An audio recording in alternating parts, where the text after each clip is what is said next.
નમસ્કાર, India at 9 માં હું ધવલ પટેલ આપનું સ્વાગત કરું છું। સમાચારની શરૂઆત કરીએ મહત્વના સમાચારથી। તો બ્રેકિંગ ન્યૂઝ સામે આવી રહ્યા છે જમ્મુ કાશ્મીરથી। જમ્મુ કાશ્મીરમાં પૂંછમાં સુરક્ષા બળોની ગાડી પર ફાયરિંગ થયું છે। જે પ્રકારે સમાચાર સામે આવી રહ્યા છે, સમગ્ર વિસ્તારમાં સુરક્ષા બળોએ સર્ચ ઓપરેશન શરૂ કર્યું છે। જમ્મુ કાશ્મીરમાં જવાનોની ગાડી પર ફાયરિંગ થતા તાત્કાલિક ધોરણે સર્ચ ઓપરેશન શરૂ કરવામાં આવ્યું છે। જમ્મુ કાશ્મીરમાં પૂંછ વિસ્તારમાં સૈનિકોની ગાડી પર હુમલો થયો છે, તો સાથે જ સમગ્ર વિસ્તારમાં સુરક્ષા બળોએ સર્ચ ઓપરેશન શરૂ કરી દીધું છે। એ પ્રકારે સમાચાર સામે આવી રહ્યા છે। જમ્મુ કાશ્મીરના પૂંછ વિસ્તારમાં સુરક્ષા બળોની ગાડી ઉપર હુમલો થયો છે, તો હુમલો થતાની સાથે જ સમગ્ર વિસ્તારમાં સર્ચ ઓપરેશન શરૂ કરી દેવામાં આવ્યું છે। એ પ્રકારે સમાચાર સામે આવી રહ્યા છે। જમ્મુ કાશ્મીરના પૂંછ વિસ્તારમાં સુરક્ષા બળોની ગાડી ઉપર ફાયરિંગ થયું છે, તો ફાયરિંગ થતાની સાથે જ સમગ્ર વિસ્તારમાં સુરક્ષા બળોએ સર્ચ ઓપરેશન શરૂ કરી દીધું છે। પ્રકારે સમાચાર સામે આવી રહ્યા છે। જમ્મુ કાશ્મીરમાં ફરી એકવાર સુરક્ષા બળોની ગાડી પર ફાયરિંગ થયું છે, તો ફાયરિંગ થતાની સાથે જ પૂંછમાં સુરક્ષા બળોની ગાડી પર ફાયરિંગ થયું છે અને તેની સાથે જ સર્ચ ઓપરેશન હાથ ધરવામાં આવ્યું છે। જે પ્રકારે સમાચાર સામે આવી રહ્યા છે, જમ્મુ કાશ્મીરના આ પૂંછ વિસ્તારમાં સુરક્ષા બળોની ગાડી પર ફાયરિંગ કરવામાં આવ્યું છે। ફાયરિંગ થતા તાત્કાલિક જ સુરક્ષા બળોએ સર્ચ ઓપરેશન શરૂ કરી દીધું છે।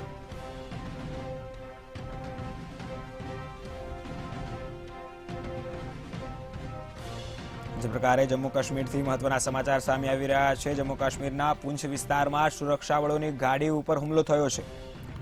હુમલો થતાની સાથે જ સમગ્ર વિસ્તારમાં સુરક્ષા બળોએ સર્ચ ઓપરેશન શરૂ કરી દીધું છે। જમ્મુ કાશ્મીરથી મહત્વના સમાચાર સામે આવી રહ્યા છે। સુરક્ષા બળોની ગાડી ઉપર હુમલો થયો છે।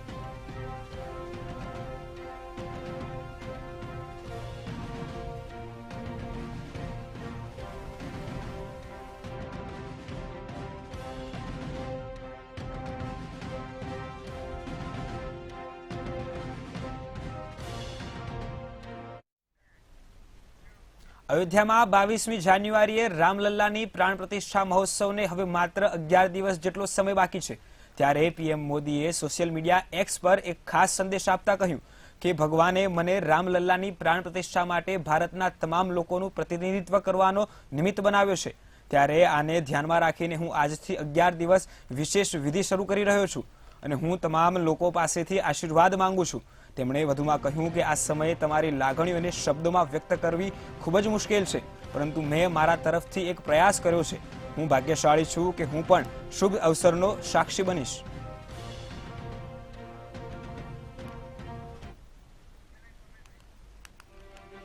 જે પ્રકારે સમાચાર સામે આવી રહ્યા છે, પીએમ મોદીએ ખાસ સંદેશો આપ્યો છે।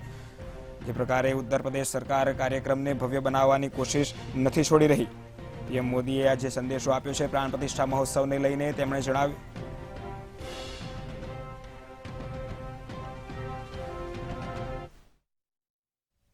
हर किसी को इंतजार है 22 जनवरी का, उस ऐतिहासिक पवित्र पल का।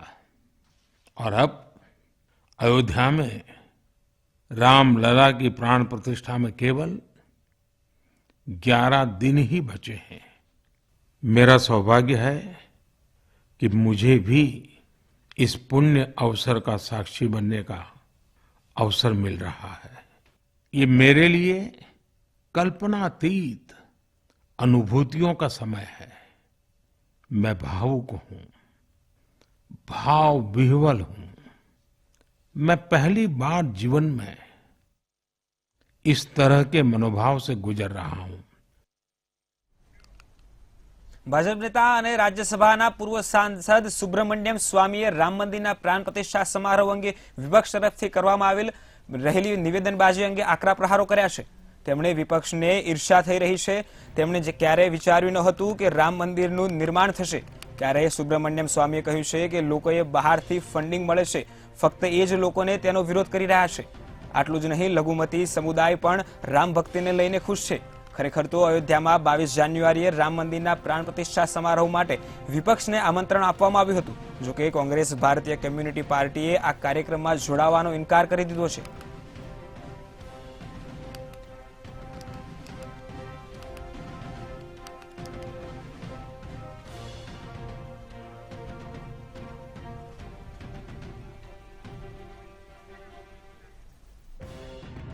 પ્રકારે સુબ્રમણ્યમ સ્વામીનું નિવેદન સામે આવ્યું છે. સુબ્રમણ્યમ સ્વામીએ વિપક્ષને ક્યારેય વિચાર્યું ન હતું કે રામ મંદિર બનશે.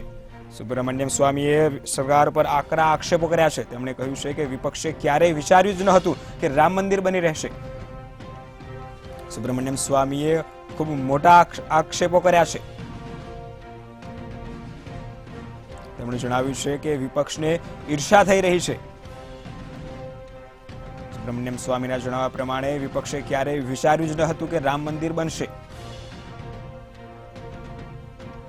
આમંત્રણના ફગાવવા મુદ્દે સુબ્રમણ્યમ સ્વામીનું મહત્વનું નિવેદન સામે આવ્યું છે.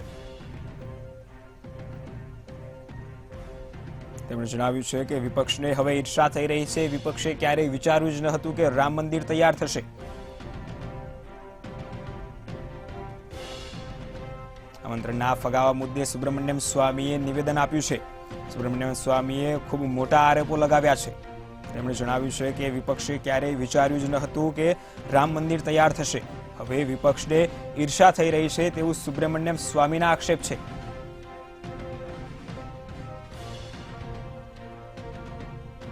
તો આમંત્રણના ફગાવા મુદ્દે પણ સુબ્રમણ્યમ સ્વામીએ નિવેદન આપ્યું છે.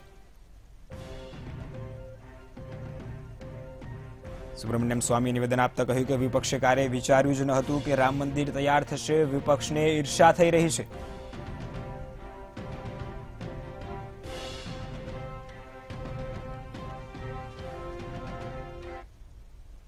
વડાપ્રધાન નરેન્દ્ર મોદી દેશના સૌથી લાંબા પુલ અટલ સેતુનું લોકાર્પણ કર્યું હતું. મુંબઈ ટ્રાન્સ હાર્બર લિંકને અટલ બિહારી વાજપેયી સેવરી ન્યાહવા સેવા અટલ સેતુ નામ આપવામાં આવ્યું છે. પીએમ મોદીએ ડિસેમ્બર 2016માં આ પુલનો શિલાન્યાસ કર્યો હતો. ભારતના પૂર્વ વડાપ્રધાન અટલ બિહારી વાજપેયીની નામ પર આનું નામ અટલ સેતુ રાખવામાં આવ્યું છે.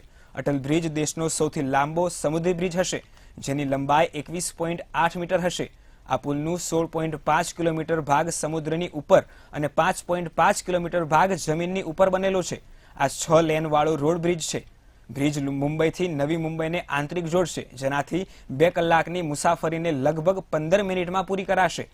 આ સાથે જ પુણે, ગોવા અને દક્ષિણ ભારતની સફર પણ ઓછા સમયમાં પૂરી કરી શકાશે. આ પુલને બનાવતી વખતે સુરક્ષાને પણ ધ્યાનમાં રાખવામાં આવી છે, જે બાદ આની પર આર્ટિફિશિયલ ઇન્ટેલિજન્સી વાળા 190 સીસીટીવી કેમેરા લગાવવામાં આવ્યા છે. વિશ્વનો 12મો સૌથી લાંબો સમુદ્ર પુલ બનેલો પુલ છે આ, જે 17,840 કરોડ રૂપિયામાં તૈયાર થયો છે.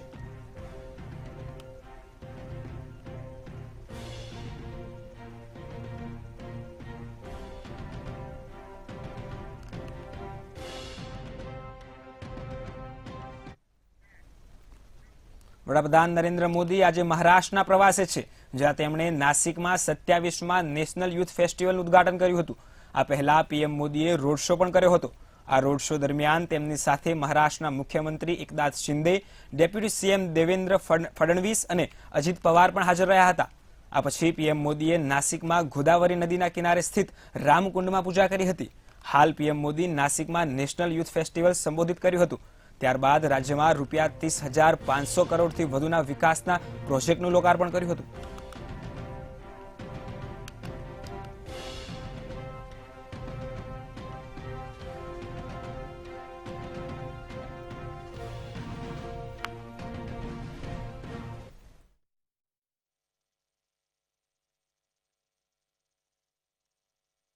संयोग नहीं है कि भारत की अनेक महान विभूतियों का संबंध महाराष्ट्र की धरती से रहा है.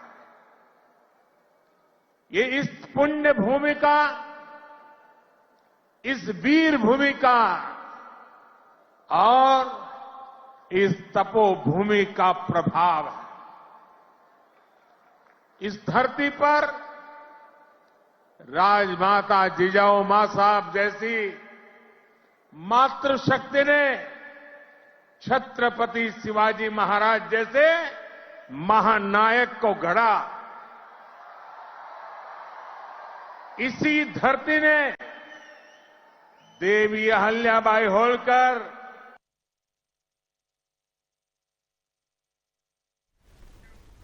સફરની યોજના બનાવવાની સૌથી લાભદાયી રીતોમાંની એક એ છે કે તેને ઊંડી રુચિ સાથે જોડાઈને ચોક્કસ ઇવેન્ટની આસપાસ બનાવીએ. જે જીવનભરની ટકી રહે અને સ્મૃતિઓ તરફ દોરી શકે. આવો જોઈએ 2024ની કેટલીક સૌથી આકર્ષક ઇવેન્ટ્સ.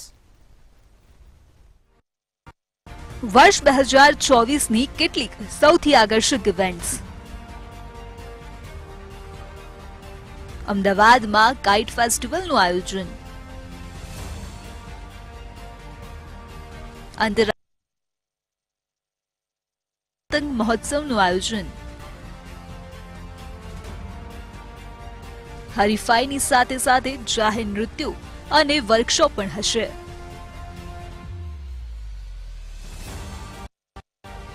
સ્થાનિકો અને મુલાકાતીઓ પણ લેશે ભાગ. પહેલું છે આંતરરાષ્ટ્રીય પતંગ મહોત્સવ. વિશ્વભરના પતંગ ઉત્પાદકો શિયાળા પછી સૂર્યપ્રકાશના પુનરાગમનની આનંદદાયક ઉજવણીમાં તેમની રચનાઓ રજૂ કરે છે. સ્થાનિકો અને મુલાકાતીઓ પણ તેમાં સામેલ થાય છે અને પતંગ લાવો અને પતંગ જોડાવો આ કાર્યક્રમ થાય છે. આ તહેવાર અમદાવાદમાં થાય છે અને ગુજરાત રાજ્યનું સૌથી મોટું મહાનગર અને યુનેસ્કો વર્લ્ડ હેરિટેજ સિટી અમદાવાદમાં કાઇટ ફેસ્ટિવલનું આયોજન કરવામાં આવે છે. બીજું છે સિડની ગે અને લેસ્બિયન માર્ડી ગ્રાસ સિડની. 2 માર્ચે યોજાયેલી પરેડ ફર્સ્ટ નેશન્સ લોકો ડાઇક્સ ઓન બાઇક્સ અને 78 ERSની આગેવાની ઓસ્ટ્રેલિયાની અગ્રણી પ્રાઇડ ઇવેન્ટ્સની વિશેષતા છે. એલજીબીટીક્યુ સમુદાય એક ચમકદાર સમારોહમાં પ્રેમ અને સમુદાયની ઉજવણી કરે છે અને મુલાકાતીઓને આનંદમાં જોડાવા માટે પ્રોત્સાહિત કરવામાં આવે છે. ત્રીજું છે રાઇડ આફ્રિકા કેન્યા. નાકુર તળાવથી માસાઈ મારા સુધી વ્હીલિંગ નિષ્ણાંતની આગેવાની હેઠળનો 310 માઇલનો 7 દિવસનો આ માર્ગ 60 સાયકલ સવારો લેક, એલિમેન્ટાઇન લેક, નાઈવાશા, હેલ્સગેટ અને નારોક થઈને જાય છે. તે child.org ચેરિટી માટે ભંડોળ એકત્રિત કરવા માટે રાખવામાં આવ્યું છે, જે દેશમાં નવજાત સંભાળને સમર્થન આપે છે. ચોથું છે જંગલ અલ્ટ્રામાનું નેશનલ પાર્ક. રેસર્સ 143 માઇલના ગાઢ એમેઝોન રેઇન ફોરેસ્ટનો સામનો કરે છે અને તે પણ વધુ ગીચ, ગરમી અને ભેજ આ સૌથી અઘરી અલ્ટ્રા મેરેથોન્સમાંથી એક છે. આવા ભૂપ્રદેશને નેગેટિવ કરવા માટે સ્થિતિસ્થાપકતા અને નિશ્ચયની જરૂર છે, પરંતુ ટ્રેલ ટીમની સહાનુભૂતિ તમને ચાલુ રાખશે. પેરુના લગભગ 4 મિલિયન એકર રાષ્ટ્રીય ઉદ્યાનમાં ક્લાઉડ ફોરેસ્ટ અને એન્ડ્યોન ગ્રાસલેન્ડ ઇકોસિસ્ટમ સહિત વિવિધ ઉષ્ણકટિબંધીય રહેઠાણોનો સમાવેશ થાય છે. પાંચમું છે લાકિયા ઝુકોલા ઓરિએન્ટિંગ રિલે કોહાવા. જૂની શાળાના સંશોધકો માટે આ એક છે, કારણ કે તમારી 6 જણની ટીમને રાતોરાત રિલે માટે નક્કર નકશા વાંચન અને હોકાયંત્ર નેવિગેશન કૌશલ્યની જરૂર પડે છે. તે વિશ્વના સૌથી પ્રતિષ્ઠિત ઓરિએન્ટરિંગ પડકારો પૈકીનું એક છે, જેમાં પ્રત્યેક 9 માઇલ સુધીના 7 પગ છે. આ બધું ફિનલેન્ડના કેટલાક સૌથી નાટકીય દ્રશ્યોની વચ્ચે છે. છઠ્ઠું છે એવરેસ્ટિંગ, ઉત્તર અમેરિકા. એવરેસ્ટ સર કરવાના પર્યાવરણીય ખર્ચ અંગેની ચિંતા વચ્ચે વધુ ઇકો સભાન અભિગમો માટેની ભૂખ વધી રહી છે. હાઇકિંગ ગ્રુપ 29,029 એવરેસ્ટિંગ માર્ગ તરફ દોરી જાય છે. તેનું નામ એવરેસ્ટના શિખર સુધી પગની સંખ્યાઓ દર્શાવે છે. તમારી પાસે પર્વતને સમક્ષ ઊંચાઈ સુધી વારંવાર માપવા માટે 36 કલાક છે. સાઇટ્સમાં સનલેવી, જેક્સન હોલ, સ્નોબેસિન વિસ્લર અને મોન્ટ ટ્રેબેલાનોનો સમાવેશ થાય છે. સાતમું છે અપફેસ્ટ બ્રિસ્ટોલ, યુનાઇટેડ કિંગડમ. બેન્ક્સીના ગ્રાફિટી ટેટુવાળા જન્મસ્થળ પર બીજા વર્ષે યુરોપના સૌથી મોટા સ્ટ્રીટ આર્ટ ફેસ્ટિવલનું આયોજન કરે છે, જેમાં આગામી હપ્તા 2024 માટે આયોજન કરવામાં આવ્યું છે અને સેંકડો સ્થાનિક અને આંતરરાષ્ટ્રીય કલાકારો પેઇન્ટિંગ સત્રોમાં ભાગ લે છે, જેમાં કોઈ વ્યવસાયિક અનુભવની જરૂર નથી અને તમામ શાખાઓના કલાકારો અને અનુભવોને સ્તર લાગુ કરવા માટે પ્રોત્સાહિત કરવામાં આવે છે. આઠમું છે Bosphorus cross continental swim, Istanbul. તુર્કીનો બોસ્ફોરસ સ્ટ્રેટ પ્રાચીન સમયથી એક મહત્વપૂર્ણ દરિયાઈ વેપાર માર્ગ રહ્યો છે. આજે તે વિશ્વની સૌથી વ્યસ્ત શિપિંગ ચેનલોમાંનું એક છે, પરંતુ દર વર્ષે 3 દિવસ માટે તે ટ્રાફિક માટે બંધ છે, કારણ કે 2000થી વધુ સહભાગીઓ તેના મહત્વપૂર્ણ ક્રોસ કોન્ટિનેન્ટલ સ્વીમનો સામનો કરે છે. પ્રવેશકર્તાઓ 11 માઇલની મુસાફરીમાં યુરોપથી એશિયા સુધી જાય છે. 9મું છે BA tango world cup, Buenos Aires, Argentina. Argentina એ ટેંગોનું પૂર્વજોનું ઘર છે અને તેની રાજધાની તે છે જ્યાં નૃત્યોનો વર્લ્ડ કપ યોજાય છે. ઉગ્ર હરીફાઈની સાથે સાથે જાહેર નૃત્યો અને વર્કશોપ પણ છે. ફક્ત ભવ્યતાનો આનંદ લઈ શકો અને નર્તકો, સંગીતકારો અને કલાકારો ડાયાગોનલ નોટ પર સ્પીલ કરે છે અને બે અઠવાડિયામાં ઓપન એર સ્ટેજ પર જાય છે. 10મું છે ડેસિયા UTMB મોન્ટ બ્લેન્ક ટ્રેક. વાર્ષિક ટ્રાયલ રનિંગ ઇવેન્ટ માટે તૈયાર થઈ જાઓ, જેમાં પર્વત સમજ શક્તિ, એટલિસ કેમ્યુનિક્સ અને મોન્ટ બ્લેન્ક વચ્ચેના રૂટ પર જવામાં આવે છે. મુસાફરીની લંબાઈ અલગ અલગ હોય છે, પરંતુ તમામ ગંભીર ઊંચાઈના લાભ ભૂપ્રદેશને પેક કરે છે. PTL ઉદાહરણ તરીકે 25,000 એલિવેશન ગેઇન સાથે 200 માઇલની વધુ અલ્પાવલીને દોડતા આયોજકો જેને જીવનકાળનું સાહસ કહે છે અને તેના પર બહાદુરી બતાવે છે. Bureau report, news. કેન્દ્ર સરકારે ડિસેમ્બર 2023ના રિટેલ ફુગાવાનો ડેટા બહાર પાડ્યો છે. ડેટા મુજબ શાકભાજી અને સ્થાનિક ખાદ્ય પદાર્થમાં વધેલી કિંમતના કારણે ડિસેમ્બર 2023માં ભારતનો રિટેલ ફુગાવો દર 4 મહિનાનો સર્વોચ્ચ સ્તરે પહોંચી 5.69% નોંધાયો છે. નવેમ્બર મહિનાના આંકડાની તુલનાએ ડિસેમ્બરમાં મોંઘવારીના દરમાં સામાન્ય વધારો થયો છે. નવેમ્બર 2023માં 5.5% નોંધાયો હતો. મોંઘવારીના દરની બાસ્કેટનો લગભગ અડધો ભાગ ખાદ્ય ચીજ વસ્તુઓની કિંમતો પર નિર્ભર કરે છે. નવેમ્બર મહિનામાં તેમાં વધારો થયો હતો, જ્યારે ડિસેમ્બરમાં યથાવત રહ્યો હતો. શાકભાજી સહિત ખાદ્ય ચીજ વસ્તુઓની કિંમતો વધવાના કારણે મોંઘવારી વધી છે.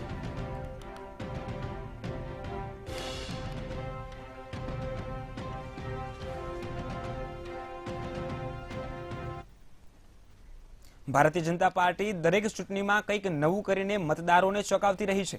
એટલું જ નહીં, તેના નેતાઓને પણ પોતે ટોચના નેતૃત્વ દ્વારા લેવાઈ રહેલા નિર્ણયો ક્યારેક ક્યારેક આશ્ચર્યચકિત થઈ જતા હોય છે. ભાજપમાં અવારનવાર તેના વર્તમાન સાંસદ અથવા ધારાસભ્યની ટિકિટો રદ કરીને તેમના સ્થાને યુવા અને નવા ચહેરાઓને તક આપવામાં આવતી હોય છે. જે પરંપરાને આગળ જાળવી રાખતા ભાજપ આગામી લોકસભા ચૂંટણીમાં દક્ષિણના રાજ્ય કર્ણાટક પણ ફરી રહ્યું છે. એવી ચર્ચા થઈ રહી છે કે ભાજપ કર્ણાટક રાજ્યના અડધાથી વધુ વર્તમાન સાંસદોની ટિકિટ રદ કરી શકે છે અને તેમની જગ્યાએ નવા ચહેરાઓને તક આપી શકે છે. આશ્ચર્યની વાત તો એ છે કે જેમની ટિકિટની ચર્ચા થઈ રહી છે તેમાં પૂર્વ મુખ્યમંત્રી અને પૂર્વ કેન્દ્રીય મંત્રીના નામ પણ સામેલ છે. અહેવાલ અનુસાર ભાજપ પૂર્વ કેન્દ્રીય મંત્રી સનાતન ગોંડાની ટિકિટ રદ કરી શકાય છે. ગોંડા રાજ્યના મુખ્યમંત્રી પણ રહી ચૂક્યા છે.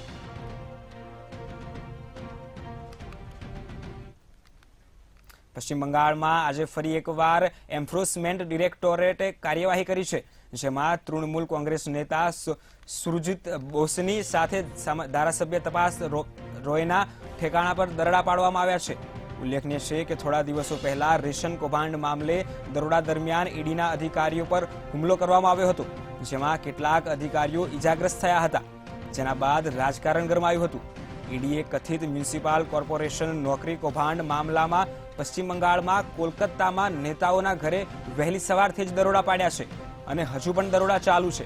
હજુ થોડા દિવસો પહેલા જ રેશન કૌભાંડ મામલે જ્યારે ઈડીના અધિકારીઓ શાહજહાં શેખના ઘરે દરોડા પાડવા પહોંચ્યા હતા, ત્યારે શાહજહાંના સમર્થક દ્વારા અધિકારીઓ પર હુમલો કરવામાં આવ્યો હતો. આ હુમલામાં કેટલાક અધિકારીઓ ગંભીર રીતે ઘાયલ થયા હતા. આ મામલે કેન્દ્રીય ગૃહ મંત્રાલયે મમતા સરકાર પાસેથી રિપોર્ટ પણ માંગ્યો હતો.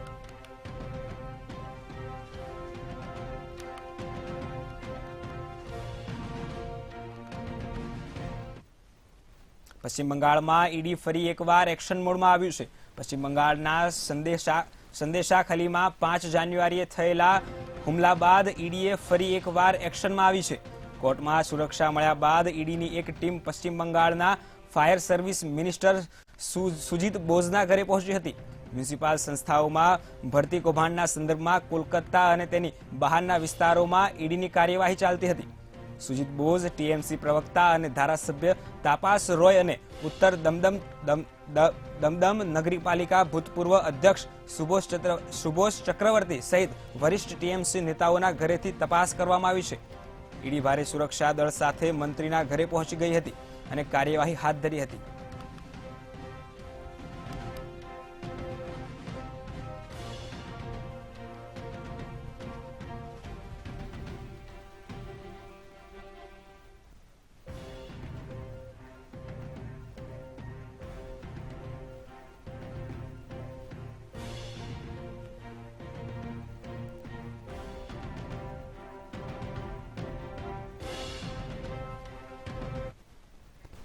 કોંગ્રેસ નેતા રાહુલ ગાંધીએ પોતાની ભારત જોડો ન્યાય યાત્રા શરૂ કરતા પહેલા ભાજપની આગેવાની હેઠળ કેન્દ્ર સરકાર અને પીએમ નરેન્દ્ર મોદી પર આકરા પ્રહારો કર્યા છે.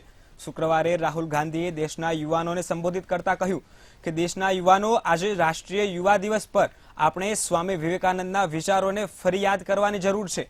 તેમણે યુવા શક્તિને સમૃદ્ધ દેશોના આધારે અને પીડિત અને ગરીબીની સેવાઓને સૌથી મોટી તપસ્યા ગણાવી હતી. યુવાનોએ વિચારવું પડશે કે આપણા સપનાના ભારતની ઓળખ શું હશે?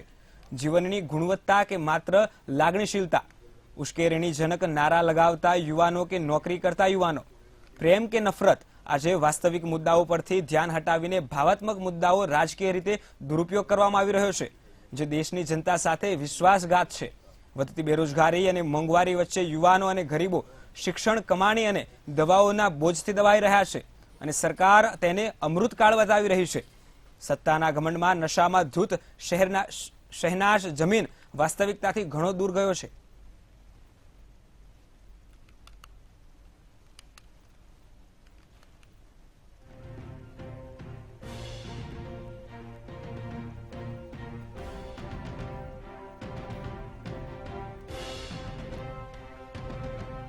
જે પ્રકારે સમાચાર છે, રાહુલ ગાંધીએ હુંકાર કર્યો છે. રાહુલ ગાંધીએ કહ્યું છે સત્યનો વિજય થશે. ન્યાયયાત્રા પહેલા રાહુલ ગાંધીએ ભાજપ પર આકરા પ્રહારો કર્યા છે. જે પ્રકારે રાહુલ ગાંધીએ ન્યાયયાત્રા પહેલા ભાજપ પર આકરા પ્રહારો કર્યા છે. ભાવાત્મક મુદ્દાઓને રાજકીય રીતે દુરુપયોગ કરવાનું રાહુલ ગાંધીએ જણાવ્યું છે. રાહુલ ગાંધીએ કહ્યું છે સત્યનો જ વિજય થશે અને ન્યાય જરૂરથી મળશે. વધુમાં રાહુલ ગાંધીએ કહ્યું દેશની જનતા સાથે વિશ્વાસઘાત થઈ રહ્યો છે. રાહુલ ગાંધીએ કહ્યું ભાવાત્મક મુદ્દાઓને રાજકીય રીતે દુરુપયોગ કરવામાં આવી રહ્યો છે.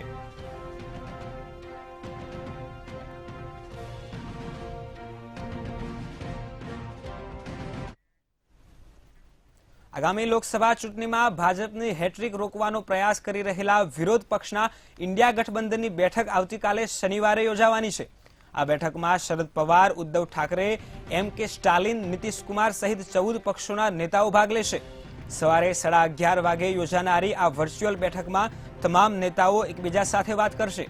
13 જાન્યુઆરીએ યોજાનારી આ બેઠકમાં ખૂબ જ મહત્વપૂર્ણ માનવામાં આવે છે, કારણ કે આ બેઠકમાં માત્ર સીટની વહેંચણી પર ચર્ચા નહીં થાય, પરંતુ નીતિશ કુમારને મહાગઠબંધનનો સંયોજક બનાવવા પર પણ ચર્ચા થશે.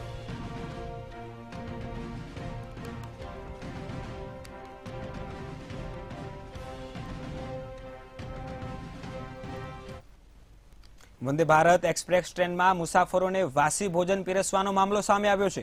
આ સંબંધિત એક વિડીયો વાયરલ થયો છે, જેમાં મુસાફરો વાસી ભોજનની ફરિયાદ અને કેટરિંગના કર્મચારીઓને ભોજન પરત લઈ જવાની અપીલ કરી રહ્યા છે. દિલ્હીથી વારાણસી જતી વંદે ભારત એક્સપ્રેસ ટ્રેનમાં આકાશ કેસરી નામના મુસાફરે વિડીયો બનાવી સોશિયલ મીડિયા પ્લેટફોર્મ એક્સ પર વાયરલ કર્યો છે, જેમાં તેણે ભારતીય રેલવે અને રેલવે મંત્રી અશ્વિની વૈષ્ણવને ટેગ કરીને મુસાફરોને વાસી ભોજન પીરસવાની ફરિયાદ કરી હતી. આકાશે વાસી ભોજન પીરસવા બદલ પૈસા પરત કરવાની માંગ કરી હતી અને કહ્યું હતું કે આવા વેટર્સને વંદે ભારત એક્સપ્રેસનું નામ બગાડી રહ્યા છે. આકાશની પોસ્ટ પર રેલવે અધિકારી સાથે IRCTC એ પણ નોંધ લીધી હતી અને તેનો જવાબ આપતા IRCTC એ કહ્યું હતું કે આ બાબતે ગંભીરતાથી નોંધ લેવામાં આવશે. તમારા આક્ષેપને સંતોષકારક રીતે જવાબ આપવામાં આવશે અને માફી મંગાવવામાં આવશે. રેલવે દ્વારા સર્વિસ પ્રોવાઇડર પર ભારે દંડ પણ ફટકારવામાં આવ્યો છે. આ મામલે ઉપરાંત જવાબદાર સર્વિસ પ્રોવાઇડર કર્મચારીઓને હટાવીને લાયસન્સ ધારકોને યોગ્ય સૂચનાઓ આપવામાં આવી છે. તેમજ ઓનબોર્ડ સેવાઓનું મોનિટરિંગ પણ વધુ મજબૂત કરવામાં આવ્યું છે.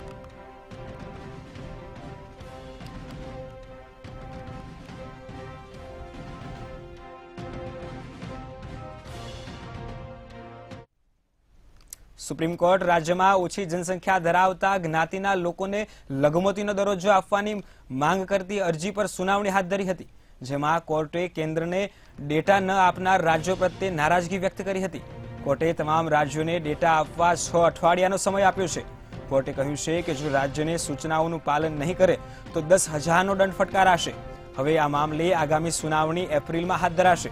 ભાજપ નેતા અને વકીલ અશ્વિની ઉપાધ્યાયે સુપ્રીમ કોર્ટમાં અરજી દાખલ કરી રાજ્યની ઓછી જનસંખ્યા ધરાવતા જ્ઞાતિના લોકોને લઘુમતીનો દરજ્જો આપવાની માંગ કરી છે.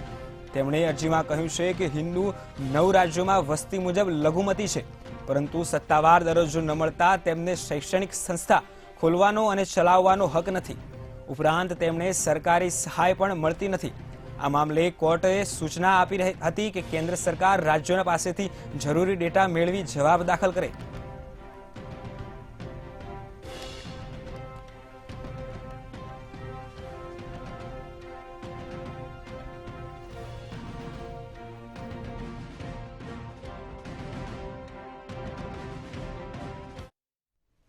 આસામમાં રાજ્ય સરકારે વસ્તી નિયંત્રણ માટે અનોખો રસ્તો શોધી કાઢ્યો છે. આસામ સરકારે સરકારી યોજનાઓનો લાભ માત્ર નાના પરિવારોને આપવાનો નિર્ણય કર્યો છે. મુખ્યમંત્રી હિમંતા બિસ્વા શર્માએ ગુવાહાટીમાં આ અંગે માહિતી આપી હતી. તેમણે મહિલાઓ માટે મહિલા એન્ટરપ્રિન્યોરશિપની યોજના શરૂ કરી છે. મુખ્યમંત્રી શર્માએ જણાવ્યું હતું કે આ યોજના હેઠળ રાજ્યમાં સ્વસહાય જૂથોની 39 લાખ મહિલાઓને 3 વર્ષના 3 તબક્કામાં યોજના હેઠળ વ્યવસાય કરવા માટે કેટલીક શરતો સાથે નાણાકીય સહાય આપવામાં આવશે. તેના માટે 145 બિઝનેસ મોડલ પસંદ કરવામાં આવ્યા છે. આસામ સરકાર દ્વારા ગ્રામીણ મહિલા ઉદ્યોગ સાહસિકો માટે નવી નાણાકીય સહાય યોજના અમુક શરતો સાથે લાગુ કરાઈ છે, જેમાં તેઓના બાળકોની સંખ્યાની મર્યાદાનો સમાવેશ થાય છે. શરતો અનુસાર જનરલ અને ઓબીસી કેટેગરીની મહિલાઓ જો આ યોજનાનો લાભ મેળવવા માંગતી હોય તો તેમને 3 થી વધુ બાળકો ન હોવા જોઈએ. આ સાથે અનુસૂચિત જનજાતિ અને અનુસૂચિત જાતિ મહિલાઓ માટે આ મર્યાદાઓ 4 બાળકોની રહેશે.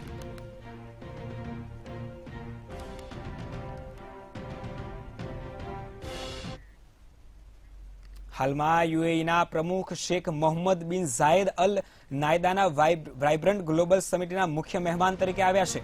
ત્યારે આઈઆઈએમ અમદાવાદ દ્વારા પોતાની એક શાખા દુબઈ ખાતે શરૂ કરવાની જાહેરાત કરી છે. Vibrant Gujarat global summit IIM Ahmedabad દ્વારા માહિતી આપવામાં આવી હતી કે દુબઈમાં આઈઆઈએમ અમદાવાદનું જ કેન્દ્ર બનશે. તે ખાસ એક્સક્લુઝિવ પ્રોગ્રામ માટે રહેશે.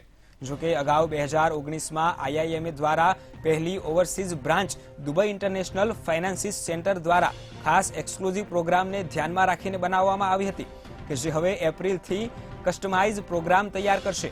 આ સંસ્થા દ્વારા મિડલ ઇસ્ટના અન્ય દેશો સાથે પણ જોડાણ કરવામાં આવશે. ઇન્ડસ્ટ્રીમાં ખાસ ઇન્ફ્રાસ્ટ્રક્ચર અને હોસ્પિટાલિટીની માંગને કારણે એપ્રિલ 2024માં આઈઆઈએમ દ્વારા એક્સક્લુઝિવ એજ્યુકેશન પ્રોગ્રામ તૈયાર કરવામાં આવ્યો છે.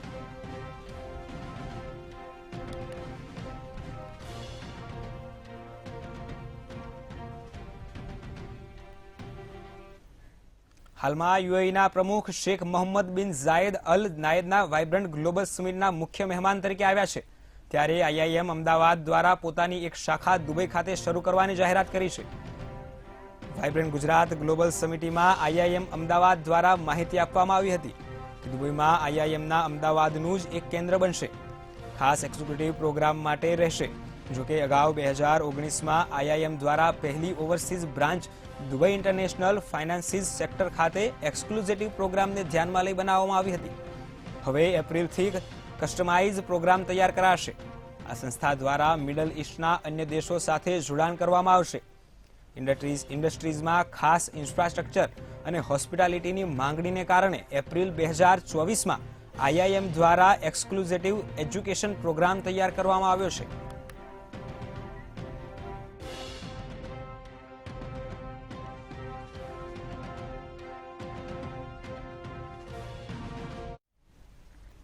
ઇઝરાયેલે તાજેતરમાં જાહેરાત કરી હતી કે તેણે નવી એર ડિફેન્સ સિસ્ટમનું સફળ પરીક્ષણ કર્યું છે, જેમાં જમીનથી હવાના પ્રહાર કરતી સ્પાઇડર મિસાઇલ સિસ્ટમ પણ સામેલ છે.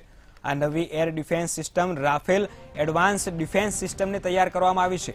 આ નવી એર ડિફેન્સ સિસ્ટમ એક જ વખત ડ્રોન, હેલિકોપ્ટર, એરક્રાફ્ટ, ક્રૂઝ અને બેલિસ્ટિક મિસાઇલને જ નહીં, પરંતુ પ્રેસિશન ગાઇડન્ડ હથિયારોના હુમલાને પણ નિષ્ફળ બનાવી શકે છે. ઇઝરાયેલના સૈન્યએ દાવો કર્યો હતો કે ન તો અત્યાર સુધી આવી કોઈ એર ડિફેન્સ સિસ્ટમ બની હતી કે ન તો કોઈ અત્યાર સુધી બનાવી શક્યું છે. તેણે એક વિડીયો